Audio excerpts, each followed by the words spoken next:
Soyez tous salués ce jeudi matin. Il est 6h15. Bien, je vais vous entretenir sur un sujet très important. C'est une question qui m'a été posée dans mes forums. Quel est l'impact de la politique, de la religion et de votre vie privée dans votre élévation spirituelle? Oui, c'est une question très fondamentale. En effet, tous les religieux du monde entier le savent qu'il y a une différence entre la spiritualité et la religion. Je crois que Paul, que nous avons tous étudié, le dit clairement, que Dieu n'habite pas dans des temples qui sont faits des mains d'hommes. Mais, dans la deuxième lettre aux Corinthiens, il dit, le véritable temple de Dieu est en nous. Dieu habite en vous. Ajoutera-t-il, quand il s'adressera aux Romains également, que la relation avec Dieu est une affaire personnelle. Le salut est personnel, dira-t-il. Et même le Jésus des chrétiens, dans le livre de Matthieu chapitre 6, par rapport à la question qui a été posée, mais alors, cette affaire de prière qui est un moment d'intimité avec le Créateur, comment ça se passe? Jésus lui répond que quand tu pries, 1. Rentre dans ta chambre. 2. Ferme la porte de ta chambre. 3. Prie ton Père qui est dans le secret et il va t'écouter. 4. Selon Jean 4, 23 jusqu'à 25, il dira, ceux qui réellement, ceux-là que mon Père s'intéresse, ceux-là que Dieu écoute, ce sont ceux qui le prient en esprit et en vérité. Mais pas ceux qui le prient, selon Matthieu 6, du verset, je crois, 3 jusqu'au verset 7, en faisant du tapage. Non, non, non, pas cela. Bon, quelqu'un viendra me dire, mais ce que je vous dis, c'est cité dans les Bibles des gens. Quelle que soit la version que vous allez lire, la version de Darby, la version Louis II non révisée, la version Louis II révisée, la version des Témoins de Jéhovah, la traduction du Monde Nouveau, la version de la Bible nouvelle, la version du français courant, mais il y en a tellement, près de 12 versions que j'ai là. La version même de Jérusalem. Jérusalem, je crois qu'elle est là, voilà, elle est là. La Bible de Jérusalem. C'est la même chose. C'est le même langage, mais encore, la Bible dans le français courant facilite tout. Et j'ai oublié la version du roi Jacques, qui n'est disponible qu'aux États-Unis, malheureusement. Dans cette même version, c'est les mêmes paroles que je vous dis là. Que Dieu n'a rien à foutre avec la religion. Mais que sa véritable religion, c'est vous. Son véritable temple, c'est vous. Maintenant, certains vont débattre que, mais dans ce cas, pourquoi on parle de l'Église? L'Église, c'est simplement l'ensemble de tout ce qui constitue le corps du Christ. Ce sont tous ceux-là qui croient en lui et que pour s'exorcer, pour s'exhorter, pour se retrouver, pour s'encourager, c'est pour cela à Éphèse, il y avait près de 7 églises dans l'Asie mineure à l'époque. Paul en parle dans le livre de, je crois, l'Apocalypse, à partir du chapitre 1 jusqu'au chapitre 2, on vous parlera les différentes. Et ça, c'est ce qui sont devenus aujourd'hui les églises orthodoxes que les Russes pratiquent, que vous connaissez aujourd'hui. D'accord? Donc la véritable religion, ça n'a rien à voir avec les temples. Ça déjà, quand vous êtes un véritable initié, c'est celui qui rentre à l'école de la connaissance. C'est aller, comme je l'ai dit la dernière fois, savoir, avoir le savoir, savoyant. Vous devenez un savoyant, non pas un savoisien. Maintenant, puisque le mot savoyant était existé entre le 16e et 17e siècle, à partir du 19e siècle, on utilisait plutôt le mot savant. Donc vous êtes un savant. Voilà. Les gens pensent que le savant, c'est celui qui connaît tout. Le savant, oui, c'est celui qui a la connaissance acquise. Maintenant, le savant, donc, c'est le connaissant. Et le connaissant, donc, c'est celui dont le savoir et la connaissance sont transcendés. On pourra dire qu'un véritable initié transcendé qui, désormais, est concentré, rivé sur son immortalité future, ne veut plus perdre son temps sur les télécités humaines, n'est plus distrait par les attractions et les distractions de tout genre, mais qu'il est né de nouveau, il a changé une nouvelle vie. La naissance nouvelle dont parle l'apôtre Paul, c'est justement cette alchimie interne qui vous permet donc de vous débarrasser du vieil homme et d'être le véritable nouvel homme qui est créé selon l'image de Dieu à l'origine. Mais c'est cette origine que nous cherchons, cette reconnexion, le retour en fait. Et certains traditionnalistes vont vous dire retour aux sources. Mais ce retour aux sources n'est pas nécessairement aller bouger des fesses ou aller consommer du bois sacré. Ce retour aux sources, c'est tout simplement votre reconnexion par rapport à la chute, par rapport à vous qui avez tourné le dos à vos ancêtres. Vous avez tourné le dos au Dieu. Donc voilà un danger où la religion, il faut se méfier de pouvoir discuter de religion et il faut encore savoir. Parce que quand vous êtes spiritualiste, quand vous êtes sur le monde spirituel, vous n'allez jamais être sur le même diapason que le religieux qui est borné par les dogmes. Le religieux, il vibre sur des doctrines, sur des dogmes. Et son âme est greffée sur une force grégorique religieuse qui a été créée par Branham, qui a été créée par Charles Taze Russell pour le cas des témoins de Jéhovah au XVIIIe, XIXe siècle. Voilà la vérité, c'est celle-là. Donc là, attention. Lorsque vous êtes un véritable homme qui veut seulement se connecter et chercher Dieu, ce n'est pas dans les religions que vous allez le chercher. Erreur grave. Maintenant, vous verrez qu'il y a des traductions bibliques qui ont été adaptées par rapport à la philosophie du traducteur qui lui-même était un ancien chrétien. Si vous lisez la Bible de Calvin qui a été brûlée au feu, ce monsieur a été tué, vous verrez que sa version est différente. Si vous lisez la version de Martin Luther King, Martin Luther, l'allemand, qui est le fondateur du mouvement luthérin, qui était l'une des premières religions luthériennes ici aux États-Unis, sa version est différente. Son interprétation est différente. Si vous lisez la Bible noire, écrite par des Américains noirs, et là où tout est noir, on vous dit Jésus était noir, mais ce n'est pas eux qui inventent. Si vous lisez même la Bible courante, vous verrez dans le livre d'Apocalypse ou Révélation chapitre 4, on vous décrit à partir du verset 1 jusqu'au verset 5, dans la vision que j'en vois, ben, il y a bel et bien quelqu'un qui a la peau dont la couleur de sa peau est de pierre de sardoine. Mais la pierre de sardoine, vous cherchez, c'est la couleur noire. Donc là, vous voyez, c'est le débat de sujets très sensibles. Aujourd'hui, l'Amérique est divisée parce que Donald Trump a décidé de ramener la Bible. Chose que M. Dixon, Mr. Dick, avait apporté une loi en 1974, votée par le Congrès dans leur majorité, pour pouvoir enlever les églises, les Bibles dans les écoles publiques, partout. Sauf certains États du Sud, ce qui leur a valu la pauvreté jusqu'à ce jour. Le gouvernement fédéral a dit non, on ne va pas vous donner de l'aide. M. Obama arrive en 2008, il commence à imposer les gens des histoires de l'homosexualité. Il veut que ces mecs-là aient les mêmes bénéfices que nous. Les gens qui ont une femme. Voyez-vous, donc tout cela crée aujourd'hui des dissensions au sein des églises. Donc attention, attention, évitez d'avoir des débats religieux. C'est un empoisonnement spirituel. Tout homme initié qui rentre dans des débats religieux, allez discuter d'une Bible qui a été trafiquée, qui n'est même plus originale, qui a perdu sa valeur, laquelle Bible n'a rien à voir avec nous. Vous allez vous discuter là, vous perdez les énergies. Vous allez attirer des démons. Parce que plus vous passez le temps à crier comme des fous, vous passant pour des seigneurs ou des Christ, je ne sais qui, c'est là que vous êtes pénétré par des forces du mal. Parce que tout le monde ne vous voit pas d'une bonne manière. Donc, évitez les débats religieux.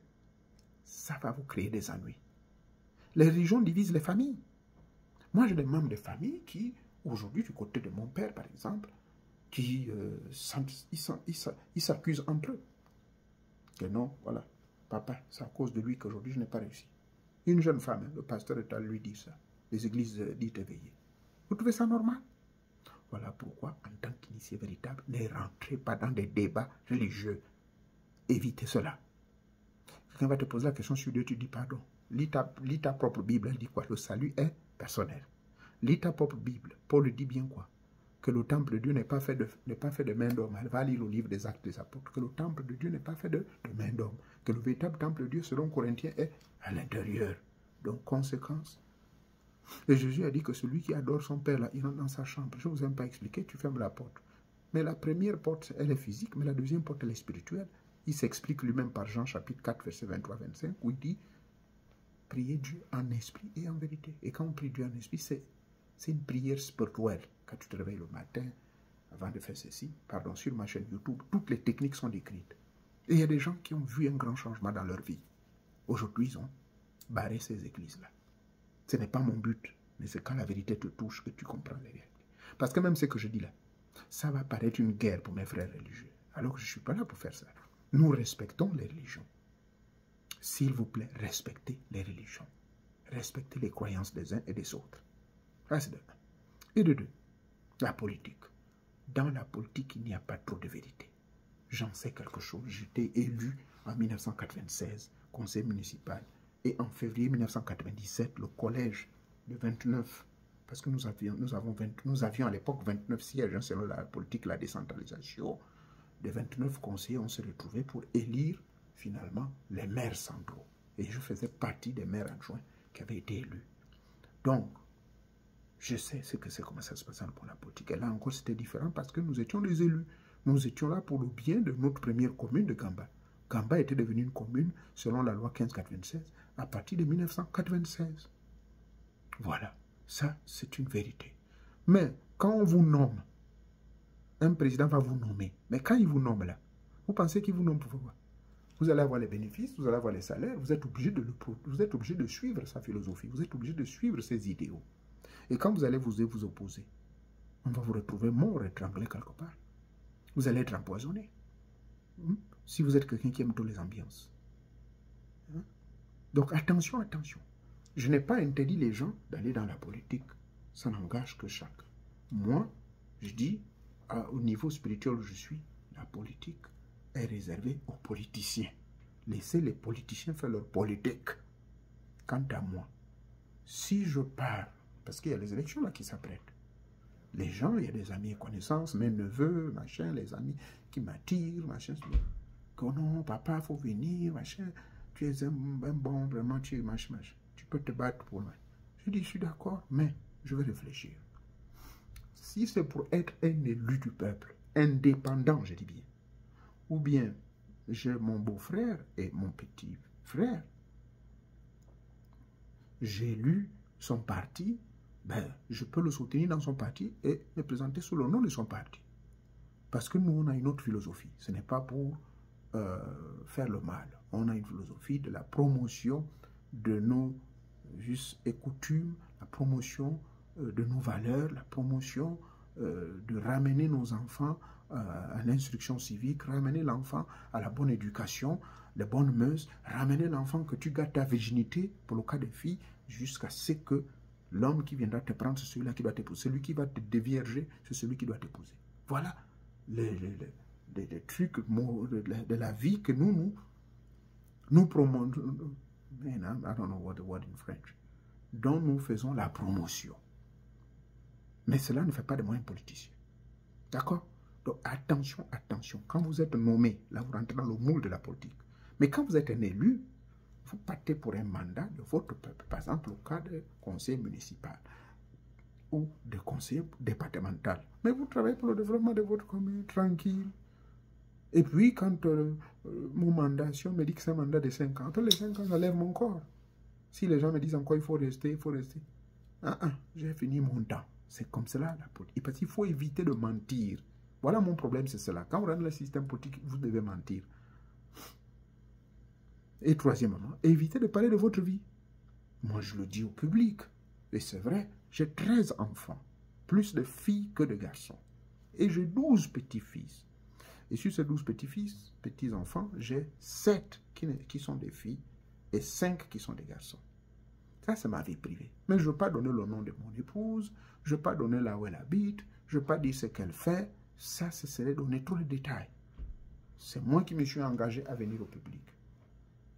D'accord? Et ça reste ma vie privée. Même ceux qui viendront, ceux qui m'ont vu à Libreville un peu partout. Bon, certains ont su qui est qui autour de moi. Mais ça, c'est la vie privée. Parce qu'à travers votre vie privée, on peut également vous empoisonner, on peut vous tuer. comprenez? Donc, quand vous êtes un véritable initié, j'ai dit ceci. Ça, c'est ce que j'ai observé. Un monsieur qu'on appelle Rasputin, il a fini sa vie célibataire toute sa vie, malheureusement. Il devait quand même se taper une petite amie parce qu'il est mort prématurément.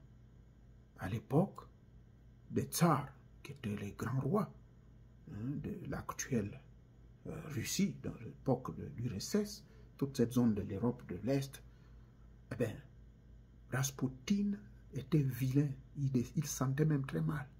Il avait une mauvaise odeur, mais c'était quelqu'un de très puissant. Il était voyant, guérisseur.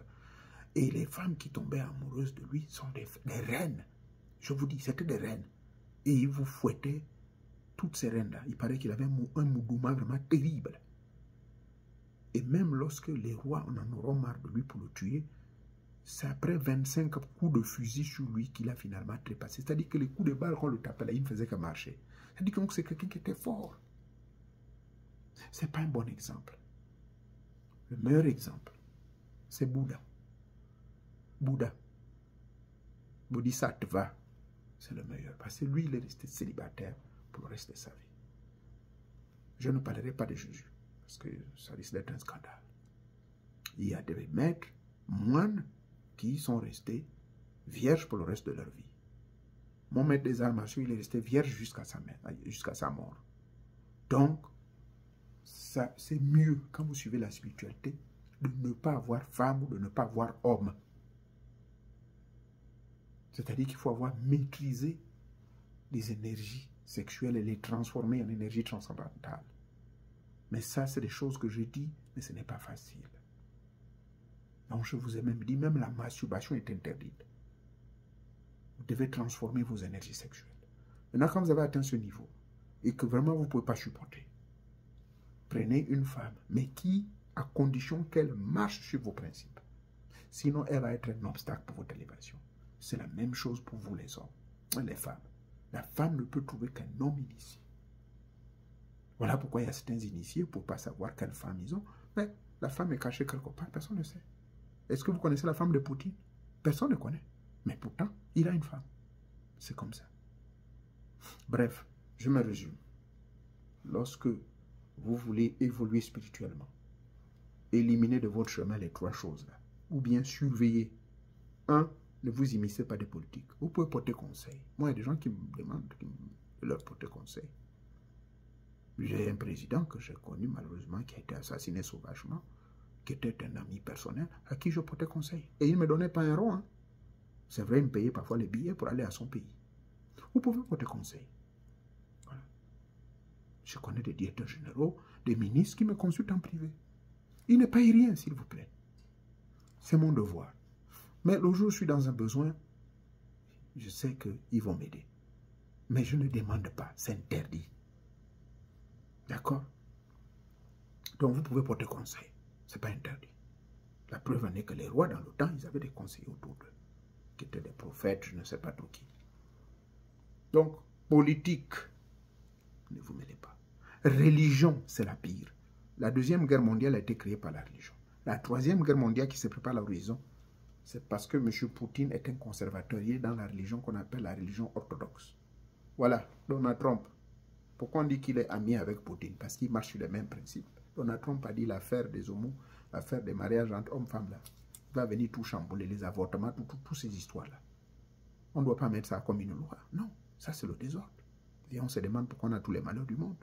Regardez l'Iran, c'est république islamiste. Donc, la Troisième Guerre mondiale, je vous dis, va être religieuse.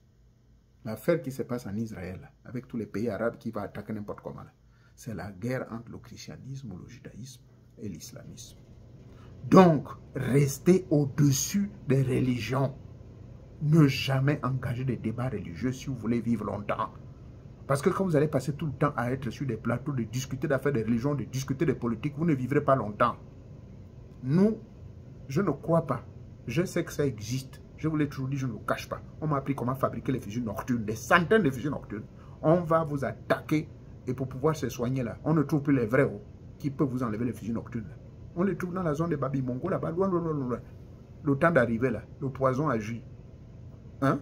Il y a certains poisons, c'est en moins de 24 heures, vous êtes mort, calboigné. Donc faites très, très, très attention. Le monde de la politique, on tue. Il n'y a pas la vérité. Le monde religieux, on tue. On vous couche la femme, on vous couche vos enfants. Il y a des bésodromes. Vous avez écouté mon fils, hein, le bandecon en chef. C'est pas lui qui a parlé, c'est des témoignages de gens. Que les églises de certains leaders religieux, dont les noms sont connus, ils utilisent, ils font des placements. Vous vous rendez compte, j'ai suivi ça hier soir, mais c'est un scandale ça. Alors, vous allez vous retrouver dans ce monde-là et votre rapicienne va se gaspiller, va s'alourdir. Votre esprit va être complètement calboigné. Laissez les religions, laissez la politique. Évitez de parler de votre vie privée. Évitez cela. Vous n'avez pas besoin de rentrer, surtout quand vous êtes dans le public comme ça. Moi, je suis ceci, moi, je suis cela. Qui veut savoir? Je ne l'ai jamais caché aux gens que j'avais deux boulots. Maintenant, là, bon, je n'ai qu'un seul boulot qui est resté. Parce que j'ai les capacités maintenant avec l'unique boulot qui me reste de pouvoir vivre décemment. Je n'ai pas dit que je suis milliardaire, je suis maintenant riche. Non, non, je ne suis pas non plus pauvre. Mais je ne vais jamais rentrer dans le détail, là où j'ai mis mon argent, qu'est-ce que je fais, ou combien de maisons j'ai construit, combien de terrains j'ai, ou bien combien de femmes, je ne sais pas trop. Non. Mais je suis une personne publique, j'ai le droit de dire, oui, il y a quelqu'un qui est dans ma vie, oui, j'ai des enfants, ils sont au nombre de 13, oui, j'ai des petits-enfants, j'en ai 12 petits-enfants. Et bientôt, j'aurai des arrière-petits-fils. D'ici l'année prochaine, peut-être, si Dieu me donne la vie. Mais ça, c'est votre vie privée. Et les gens, oh, mais comment? Non. Ne devenez pas trop bavard. C'est la règle d'or ici aux États-Unis. Never talk about your personal life. Never talk about politics. Never talk about religion. J'ai failli être viré à l'État. Juste le tout premier mois que j'ai commencé, voilà quelqu'un qui est venu me demander prie pour moi. Dès que j'ai commencé à prier, la personne était complètement guérie. Il est allé faire le témoignage auprès du treatment team, donc l'équipe qui s'occupe de traitement. Voilà, ça fait 7 ans que je suis ici, le monsieur là m'a guéri par la prière. Qui vous l'a fait? Il a donné mon nom. Et pourtant, il n'a pas fait un mal. J'ai reçu un avertissement, 10 jours de administration leave, donc congé administratif obligatoire. Voilà, pour avoir prié sur quelqu'un. J'ai utilisé mes techniques tibétaines sur lui. Il a été guéri immédiatement. C'est pour vous dire quoi? Ils sont très stricts là-dessus. Ne jamais amener les pratiques religieuses dans votre match. Ne jamais parler de religion. Moi, il y a une dame là qui comment dirais-je, qui m'avait dit ça. Le fait de m'avoir vu avec un livre saint, il me dit ça se voit. Je dis non, ça sont mes livres spirituels. Ok. Elle me dit, j'espère que vous n'avez pas parlé de ça. Je dis non, madame. Donc ici, c'est interdit. Parce que si tu oses là, on va te virer. Donc, s'il vous plaît, c'est ce qui nous retarde en Afrique. Crier comme des fous sur des religions que vous n'êtes pas, dont vous n'êtes pas auteur. En tant que vos ancêtres sont en train de pleurer. Honore ton père et ta mère. Ainsi tu auras honoré Dieu et tu vivras longtemps. C'est ce qu'on nous dit, non? Donc, voilà mon résumé. Laissez la religion tranquille, laissez la politique tranquille, si vous voulez vivre longtemps. Si vous voulez vivre longtemps, ne rentrez pas. Vous pouvez être un élu local, hein? Ce n'est pas interdit, puisque vous allez vous battre pour, comme moi je l'ai fait à Gamba, de 1996 jusqu'en 2002, mon mandat a été terminé. Je suis allé pour la communauté. Docteur Chisso est là, non? Le conseiller spécial, ou comme on appelle, délégué spécial. Il me connaît. C'était notre maire, à l'époque, avant que M. Yissiga soit le maire central. Voilà. Mais les histoires qu'on vous nomme là, il faut bien réfléchir. Hein? Oh, par décret présidentiel, l'hôtel a été nommé. Là où tu as été nommé, là, tu as un protocole d'accord. Hein? Tu as un machin que tu dois suivre, un chronogramme. Hein? Mais si tu oses dévier de ça, si tu vas commencer à parler des choses qu'on te dit là-bas, tu es zigouillé. Et ça, c'est partout comme ça, même ici aux États-Unis, dans les pays du monde. Quand vous êtes nommé, attention, attention. Donc, ne trahissez pas votre serment. Voilà ce que j'allais dire pour conclure. Tant qu'initiés, nous avons un serment. Tous les véritables initiés savent de quoi je parle. Donc, ne trahissons pas ce serment-là, s'il vous plaît. Et ce serment nous mettrait à l'abri des problèmes. Mais si vous trahissez le serment en vous immisçant dans la politique, en vous immisçant dans les questions religieuses, en balançant votre vie privée n'importe comment, en devenant vulgaire. Tout le temps que je suis passé à Libreville, les gens ne croyaient pas. Et pourtant, tous les 6 mois, j'y vais. Alors vous allez constater là, pendant un mois, je ne serai plus ici. Ça, c'est peut-être ma dernière vidéo. Mais je serai quelque part. Je n'ai pas besoin de vous dire que ce soit au Gabon ou ailleurs. Vous ne saurez pas. C'est là. C'est peut-être après, peut-être même là, je ne veux plus poster mes vidéos là où je parle. Parce que normalement, on ne doit pas le faire. Donc, un véritable initié vit comme un mystique. Les gens qui étaient surpris m'ont vu à Libreville, là, au mois d'août. Oh, oh, mais comment? Donc, tu étais ici. C'est comme ça. Je n'ai pas besoin de chanter sur tous les toits. C'est votre vie privée. Bon, ils ont vu les photos du mariage de ma fille. Bon, c'est tout. Donc, voilà le conseil là-haut. Ouvrez bien vos oreilles. Je n'ai pas intérêt les gens de faire la politique ou bien de continuer à crier comme des fous dans les religions. Mais la religion est à l'origine des divisions familiales. La religion est à l'origine des guerres. La troisième guerre mondiale qui va se pointer à l'horizon, c'est à cause de la religion. Je vous dis bien. L'ordre mondial, là, Donald Trump et Poutine veulent combattre ça. Parce qu'eux, ils sont des croyants orthodoxes. Hein? Aux États-Unis, on appelle des églises du groupe évangélique. C'est des traditionalistes. Dans la zone de la Russie, ils appellent ça l'église orthodoxe. Ils sont très ancrés dans la tradition. D'accord? Donc, laissez-vous, éloignez-vous. Suivez votre propre religion. Votre propre religion, c'est celle de vos ancêtres. Mais la religion de vos ancêtres, c'est une connexion spirituelle. Paul a dit que le véritable temple de Dieu est ici. La relation avec Dieu, elle est personnelle, individuelle. Il n'y a pas quelqu'un qui a le droit de vous imposer. S'il vous plaît, soyez compréhensifs. Quelqu'un adore son crapaud, laissez-le. Quelqu'un va dans ses églises éveillées, laissez-le. Mais vous connaissez les hypocrisies. Les témoignages sont là. Merci beaucoup. Que Teta Mwangadi Banka vous bénisse. Et que la paix soit sur vous. Maintenant, si c'est sûr que j'ai dit vous a dérangé, pardonnez-moi. Passez votre chemin si vous êtes énervé. Ne m'insultez pas. Je n'ai insulté personne. Parce que la vie est un choix. Moi, j'ai choisi un chemin où j'ai sacrifié ma vie pour le monde spirituel afin de me connecter et d'aller vers l'essentiel. Le retour à la source. Ce retour à la source, c'est tout simplement aller repartir là où je reviens. Parce que je suis un immortel. Je suis un immortel. Je suis un immortel. Malheureusement, les circonstances, l'espace et le temps m'influencent. Merci beaucoup. Que Teta Mwanga vous bénisse. Merci. Merci encore. Merci. Merci. Oh. Merci. Merci.